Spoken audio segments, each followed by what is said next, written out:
First up, the massive rail tragedy, and Railway Minister Ashwini Vaishnav has now said that the cause of the accident seems to be an issue with the electronic interlocking system. However, the matter is under the investigation of the Commissioner of Railway Safety. The restoration work, meanwhile, is underway. One of the tracks has been restored, one of the main lines. However, the other line that was carrying the Coromandel Express is yet to be restored. That work is expected to be fixed by tonight as well. Meanwhile, relief for the victims continues as several of the injured, 1,000 people who have been injured in these accidents of 3 of the trains. One, of course, was a goods train. They are all in hospitals now. Families, though, some of them continue to look for their loved ones. And on the other hand, Railway Minister Ashwini Vaishnav has also sought a CBI probe into the matter. Let me now go across first to the 2 accident survivors who are joining us here on the show, Anubhav Das and Anshuman Purohi, both with us here. Let me first go across to Anubhav. Anubhav, it's been an extremely horrifying moment, a tragedy that you will find very hard to forget all your life. But can you take us through what you witnessed when this accident took place, minutes after that, when you could get your bearings right? Good evening, Maha. Good evening. Thank you for having me and Anshuman over here. First and foremost, this incident occurred at around 6:30 in the evening, and we had crossed the Baleshwar railway station about 15-30 minutes back, I guess, roughly. What we heard was a loud noise because, inside an AC coach, the noises are mostly muffled that come from outside. But this noise was loud enough for us to hear it properly. And then we experienced a jerking movement for a elongated time period of up till about 40-45 seconds. And after that, this train came to a halt, the Coromandel Express that we were on. And initially we got to know that this train had incurred some kind of an accident, had gotten into an accident. So we quickly tried to get down, me and my co-passengers, and Anshuman was also in the same berth as me. And we tried to get down as soon as possible with only our valuables, trying to understand what exactly had gone. At this moment of time, we did not know what was happening. So it was only an emotion of fear. We were really scared. So as soon as we tried to disembark from the coach, what we see in front of us was 3 derailed coaches of a train. And we did not know if these coaches belonged to our train or some other train. But as soon as we interacted with the people who were coming out of those coaches, we got to know that this particular derailed coaches, 3 coaches, were of Yeshwanthpur Express, which is going in the opposite direction towards Howrah. Now, those people were really, really fatally injured, and we also saw a lot of, bloodied head and bloodied heads, all hair and hands. They were asking us, begging us for help, asking us for water. As much as we could, we gave them water, whatever water we had. We refilled bottles from the train bathrooms, and we also made makeshift bandages out of the train railways bed sheets, so that they could wrap it around the places that are bleeding from. But at this moment of time, we are also not really sure what had happened to our train. Yeah, and around 250 to 300 nearby, the local people had also gathered here within about 5 to 10 minutes of the incident. And as and when the ambulances came in, we expected the ambulances to come to this particular location, because we thought this was the only incident that had occurred over there. But then interestingly, the ambulances started moving away from us towards the front of the Coromandel Express. And this led us about 5 to 6 of us people to move towards the front of the train. And only then we got to know how big the incident was, and how big the mishap was that also involved the derailment of Coromandel Express.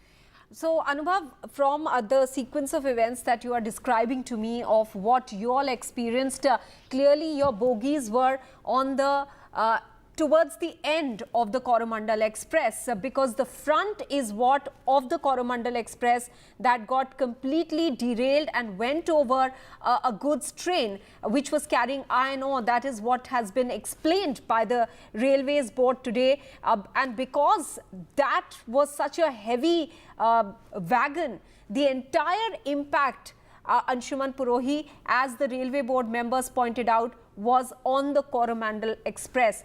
As Anubhav is pointing out, when you all moved further down, what were the scenes that you saw? It was an absolute chaos. There are no words to describe what we saw. There were coaches lying on top of each other. There was the Coromandel Express engine, I believe, lying on top of two other coaches. There was lots of dead bodies, lots of injured people, lots of screams in the air. It was as if, death was in the atmosphere. That I would probably describe it that way. There were hundreds of bodies just lying on the ground with such horrible injuries on them that, it just made us so fearful that very night, and so grateful that we both literally escaped without a scratch. Yes, absolutely. I mean, on days like this, you really do believe that it's such a miracle that so many people survived unscathed. But the memories are going to linger on for a very long time. Anubhav, as Anshuman is saying that there were screams and cries in the air there, people obviously fearful of what lies next. They wouldn't be able to fathom the gravity of the situation at that juncture. How soon did help arrive? You said that ambulances came and then obviously they moved towards the front because the casualties towards the engine were much more than what happened with the Yashwantpur Express, I understand. Is that correct? That's right, Maha. See, from the location that we were situated in, we could only see that three coaches of the Yashwantpur Express had derailed. But from the point of view of the road, where the ambulances came in and the local people over there who must have definitely told the ambulances and the emergency services what exactly had happened, they actually saw the brunt of the mishap to have been in the front of Coromandel. And like Anshuman was saying, that death was in the air. Yeah, definitely that would be an apt description of what was going on there. And as for the emotions that were flowing and how we, in the past 2 days since the incident, I would say yes, there has been an adrenaline rush, and I'm sure Anshuman will agree to this. But I guess it will take us about 3-4 days to actually understand what happened that day, and for us to have escaped absolutely unhurt, and to be seeing now the death toll rising like anything and the injured people, this really sorts of makes us will make us all realize, whoever was escaped from that life is really that fragile, to be to lose all that you have within 30-40 seconds, and that is all that it takes. Absolutely. It was a matter of fraction of seconds, as has been explained by the railways today as well, saying that if the Yashwantpur Express had just crossed that main line on which it was, the down line, just a fraction of seconds earlier, then that train would not have been impacted. Many thanks to both of you for speaking to us. We understand that this has been a terrible shock to everyone who was on those trains, and this tragedy is so huge, with 275 lives lost in that accident. Now, the railway minister today said that it was a change in the interlocking system, electronic interlocking system, that was behind the triple train crash in Odisha's Balasore. But what exactly is the electronic interlocking system? How does it ensure smooth rail movement, and what possibly went wrong? Vedant reports. So Ashwini Vaishnav, the railway minister, very significantly said today that it was a change in the electronic interlocking system that might have caused the accident. What is the electronic interlocking system? We'll come to that. But very quickly, let's try and explain you through animation as to what exactly happened and at which point did the interlocking system went wrong.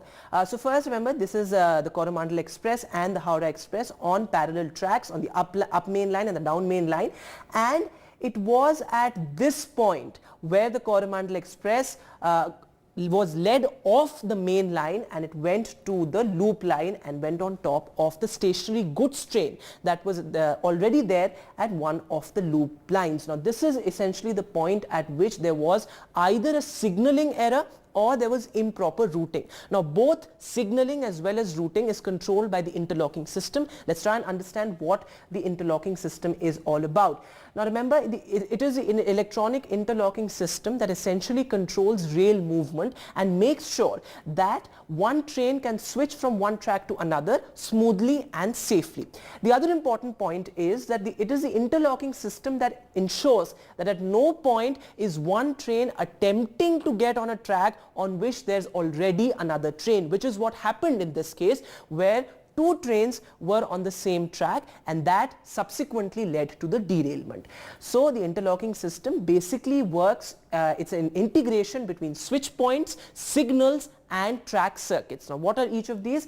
Let's go to that graphic on where we explain what these three things are. Switch points essentially are movable sections of a track which lead one train from one track to another. So these switch points have to be activated well in advance so that a train essentially can pass over the switch point and move from one line to another, say from a main line to a loop line. They manipulate the entire interlocking system. So these are crucial because they lead one train from one track to another. Now switch points work very closely with track circuits. Now they have to be aligned in a way so that there's a signal for a train to move over them and move to the next track. Now what are track signals? Let's go to that point. Track circuits are installed to detect a train's presence on a particular track.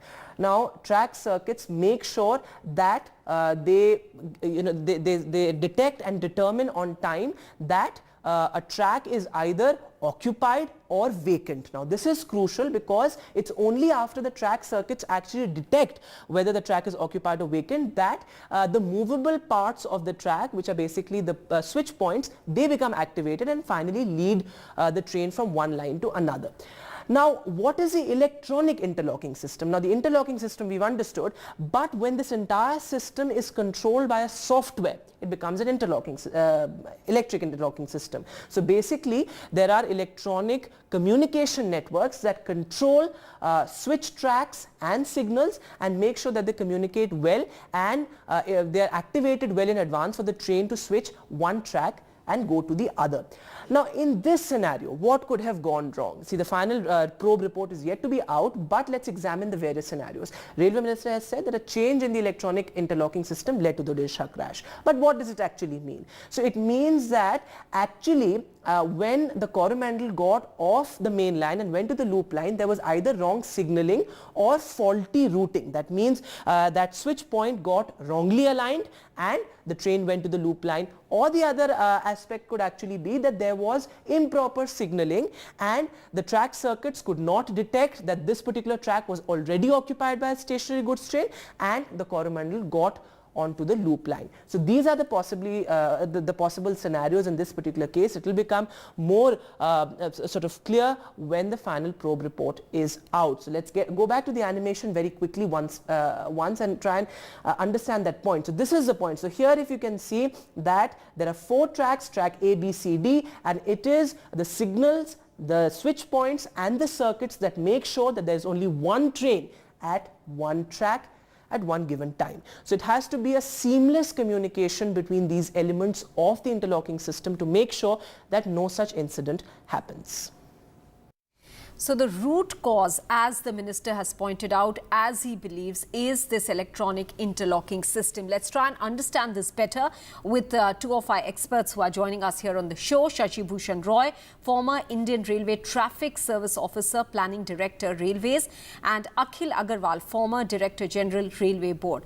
Akhil Agarwal, coming first to you, sir.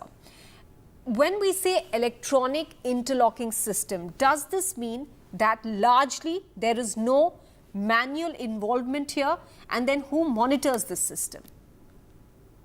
Yes, the electronic interlocking means when the command is given by the station master, because the station master is in charge of the station, who decides which train will be given precedence in case if there are two trains coming simultaneously, and he gives the signal.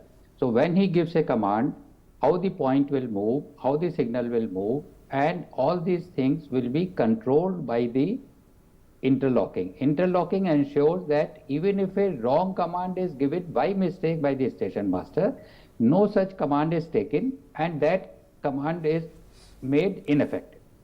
So basically interlocking ensures the safety, and let me tell you, the electronic interlocking passes a SIL 4 test. SIL 4 is a safety integrity level 4 test. This is the highest level of safety defined in the world, and this safety of a system, of electronic interlocking system, is checked by a independent safety assessor, which are international safety assessors, and which says that this electronic interlocking system is electronic interlocking equipment is a fail-safe equipment. That means the software and the hardware associated with the electronic interlocking is fail-safe, and the amount of a failure which can happen on the unsafe side. When I am saying unsafe side, that means a signal which is red and it becomes green, that the chances of that failure happens in 10,000 years, one failure in 10,000 years or so. It's very less. So we can say it's almost negligible. So that is a electronic interlocking system. So Shashi Bhushan Roy, then help us understand what has been said by the Railway Board member Jaya Verma today is that the signal was green, but the Coromandel Express that should have been on the main line went to the loop line. How did this then happen? What possibly could have gone wrong? Signal, approach signal being green for an express train moving at about 128 kilometers an hour means the driver takes it for granted that he is going to move on the straight line. When you veer off the straight line, you are required to do that, then the signal will be yellow, so that you know that you have to reduce your speed. In fact, even before the main signal, there will be a distant signal which will tell him that he is not going to go on the straight line. So here, the signal must have been green, otherwise the driver would not risk his own life. We need to understand, I mean, I'm sure we all understand intuitively, that the driver will be one of the first casualties if his train goes into a wrong line and collides with something. So he is unlikely to take a ill-advised decision that the signal is yellow but I'll go on full speed, or signal is green and I'll not go on full speed. So the thing that has been mentioned at the site that I heard on television, on television only, Yes, that there is a possibility, definite possibility, that something has gone wrong with the point which led from the main line onto the loop line. Now, I think Mr. Agarwal will perhaps agree with me that once a train has crossed the signal, interlocking ensures that points cannot be reversed or tampered with unless a criminal interference is done. Of course, that I won't. But in the normal course, it cannot be undone till the movement has gone through. So here, this is a puzzle which no one is able to actually unravel. okay. The signal is meant to give full speed, go ahead, and the point is made for the wrong line. So then, Maybe. Akhil Agarwal, is it possible that the alignment of the tracks went wrong? I mean, it's very hard to understand that if there is a green signal to go on the main line, how did the train end up on the loop line? I agree, and I agree with Mr. Roy. What he has said, that once a signal is given green, the driver is confident that he is going on a main line and he will be going at his maximum permissible speed, which in this case was 130 km per hour. It has been reported from the site, and even in the railway board press conference, it has been reported that the signal was green and the driver was going at the highest speed. However, he has entered in the loop line and collided with a train. Now, this is something which has to be investigated, and railway has a very set system of investigation. There is a Commissioner of Railway Safety which works under Ministry of Civil Aviation. The basic idea is that he is independent of the railway, so that no one in the railway can influence him. So he works in a different ministry, and he has his own infrastructure with him to find out the actual cause. He will go to the site, he will talk to the public, he will talk to the concerned official. He has all the data available from the site, which includes there is an event logger, that at what time a track circuit became drop and the train arrived at what time the signal was taken off, at what time the point was routed towards the reverse side. So he will have the accessibility of all the data, based on which he will make out his own investigation and give a report. So at this point of time, I would not like to speculate what has happened and which has led to this thing, but this is definitely a puzzle, that the signal was given on the main line and the train went into the loop line at a speed of 130 kmph. It's absolutely a no-no in a railway working, and a loop line which is meant for running of a train at 30 or 50 kmph depending upon the station. So at that loop line, if a train is going at 130 km per hour, there is a highest possibility that the train will derail by itself, even if there is no train available there. And if there is a train, so what we have seen, what has happened, that it has collided with it and resulted in this accident. And as was explained, that because this was a stationary goods train carrying iron ore, the weight was such that it did not take any of the impact or very little impact of that collision. The maximum impact was on the train carrying the passengers, leading to the massive casualties. Many thanks to both of you, Shashi Bhushan Roy and Akhil Agarwal, for joining us here and helping us understand how these systems work. Now, the Railway Board has detailed the sequence of events leading to the crash. The Coromandel Express that moved onto the loop line instead of the main line due to a possible signal problem rammed into a stationary goods train carrying iron ore. The entire impact of the collision was on the passenger train and not the goods train, owing to its weight, resulting in the massive loss of lives. Saurav Gupta reports from Balasore, the accident site. Electronic interlocking में जो change किया, जिसके कारण ये दुर्घटना हुई, जिसने भी किया, जो भी इसके कारण है, वो इन्वेस्टिगेशन से निकलेगा। तो जो कमिश्नर रेल सेफ्टी है, वो अपनी इंक्वायरी रिपोर्ट जल्दी से जल्द देंगे। जैसे इंक्वायरी रिपोर्ट होगी, सारे तथ्य पता चलेंगे, लेकिन एकदम क्लियर इसका रूट कॉज, इस इतने दर्दनाक, इतने भयानक एक्सीडेंट का रूट कॉज ऑलरेडी आइडेंटिफाई हो गया। As more clarity emerges on what caused the Coromandel Express to derail, anxious relatives of passengers on the train are still searching for their loved ones in every possible place before heading to a morgue. This group of men have come to the Bahanga station looking for Nitam Roy from Malda, who was on the train. তার ফোনটা যদি hospital থাকে, hospital লোক তো ফোনটা ধরবে, কিন্তু সেটাও ধরছে না। আমরা সেটা নিয়ে আতঙ্কে আছি আর কি। তার বাড়ির লোক আতঙ্কে আছে, কান্নাকাটি করছে।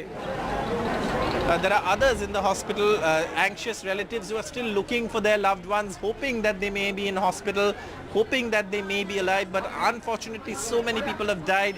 So right now it's a very stressful and painful time for the families who've not yet been able to locate their loved ones. Unsuccessful at finding their relatives in hospitals, despairing relatives have reached morgues. यहाँ से क्यों मतलब shift किया जा रहा है? भुवनेश्वर में facilities है रखने के लिए ज्यादा दिन के लिए, इसीलिए हो रहा है, थोड़ी हमें काम करने दीजिए. For some, even though they have been told their loved ones are dead, the search continues. This man is going to Bhubaneswar after searching all hospitals in Balasore. छोटा मेडिकल जितना था, कमलपुर सब ढूंढ लिए, मगर कहीं नहीं मिला. अब जा रहे हैं भुवनेश्वर, वहाँ पर यदि होगा तो अल्लाह यदि सहारा जाएगा तो हो जाएगा. Track restoration work will be completed soon as the railways are now completely focused on resuming railway services on this very important rail route. But for those who've lost their loved ones or don't even know if their loved ones are dead or alive or are yet to recover the bodies of their loved ones, for them, resuming their own daily lives and going back to normalcy is going to be much more difficult and time-consuming. With Manish Kumar and camera person Pavan Kumar, Saurabh Gupta, NDTV.